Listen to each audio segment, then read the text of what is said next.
SuDS Train visited the Forest Way School to see how one of our SuDS case studies works in practice. The school was opened in January 2009 and uses a number of SuDS components to provide a scheme that manages flood risk and the children love to use as part of their natural play. Forest Way School in Colville, Leicestershire is a special educational needs school. As a forest school, it has a hands-on approach to educating the children, and the SuDS scheme plays an integral part. Here we meet David Singleton, who is a landscape architect.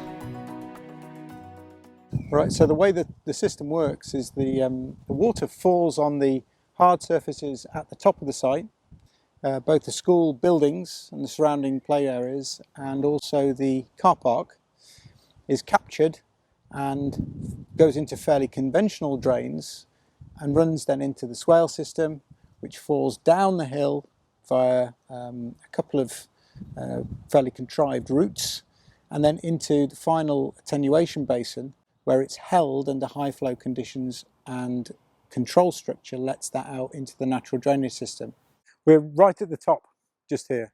So this is the top car park, and the water, it's entirely conventional. Water falls on the car park, the car park tilts that way, and the water's captured in that slot drain along the side in the curb. We try and open all the water flow up to the light to enable people to see it and to give people the maximum opportunity to interact with it. I mean, the more light you get into water, the more biodiversity you have. Okay, and I suppose that's where the pollution breakdown process starts as well. Exactly right. Do the school children start using this area? Yeah, we learned that they use the swales quite a lot for simply playing in and interacting with. Yeah. Okay. I mean, one of the interesting things about this is that we retain the woodland by putting the swale over there. Okay. Yeah. And we've got to really think about health and safety and how people are going to interact with it. We're walking downhill a fair amount. What's the difference between the top of the catchment and the bottom? It's about 9 metres. Okay. So that's been a significant challenge, yeah. The SuDS scheme has been integrated into a steep site, and the project required an imaginative approach to managing surface water. Swales form a central feature of the scheme, providing multiple benefits, enabling watercourses to nestle within trees, providing a fun area for the children to enjoy. So this building is where all the children will get ready and prepare for their forest school session. We've got our own wet weather gear and Wellingtons and things in there where they'll get ready depending on the weather. The children have the opportunity to visit the SuDS all throughout the year and in all the seasons and see the changes. They enjoy pond dipping, they've traced where the sources of water come from, they help maintain the area using loppers to lop it back. So we're here in the main attenuation basin at Forest Way. Really important thing about this, from my point of view as a landscape architect, is where we're sitting is a platform which is accessible to pretty much everyone in the school. And getting people down here onto this platform is key to their enjoyment of this SuDS landscape. Natural play is a fundamental part of a forest school. SuDS have contributed to this and are being used for several parts of the curriculum. When the little ones are coming out, they're investigating, exploring, learning all sorts of things, and able to use it as part of their storytelling, part of their maths work, part of their understanding the world, really. So, and they're out near enough every day. It doesn't matter what the weather, they put the waterproofs on and they're out here playing and learning. We get the children in the wheelchairs, they'll come out and sometimes they'll lie on some special bedding, and even just looking at the canopy, looking up at the sky and seeing the trees. And hearing the sounds. Yeah. It's just amazing. At the top there, when it's dry, they've gone in, but they've also gone in when it's wet, but we have to risk assess what's okay and what's not. But I think to have that opportunity to learn and to have a bit of risk, but it's safe risk because it's risk assessed, you know, and as well sometimes the pond is deeper than other times. So the children, they come down and some days it goes straight in over the top of the wellies, where the last time when they came out it was only to their ankles. So we'll say to them, how deep is it? Do you want to put a stick in? What are you going to do? How are you going to find out? And they say, oh, it's great, and they'll jump in and of course it's over the top of the wellies, and they love it.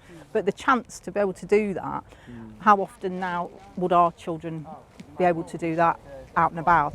You can see that we've got a range of species and habitats, microhabitats in the pond, and importantly what we managed to do was reuse some of the granite which was on this site before we came here to sculpt and form the edges of the basin. So this gives lots and lots of different microhabitats and places where people can interact with the water and the plants, and also very importantly the creatures which have come to live here. Bailey is one of the students that's been coming out from when I first trained to be a forest school practitioner. What's your favourite thing about forest schools? Catching on. Is that? Yeah. What do you do when you get them? Do you count them? Yeah. I find frogs, grasshoppers, spiders, and crickets, and bees, and wasps, and beetles.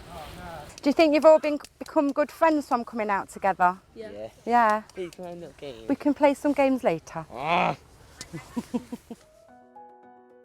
Multiple professionals are sometimes needed to deliver a SuD scheme that provides multiple benefits.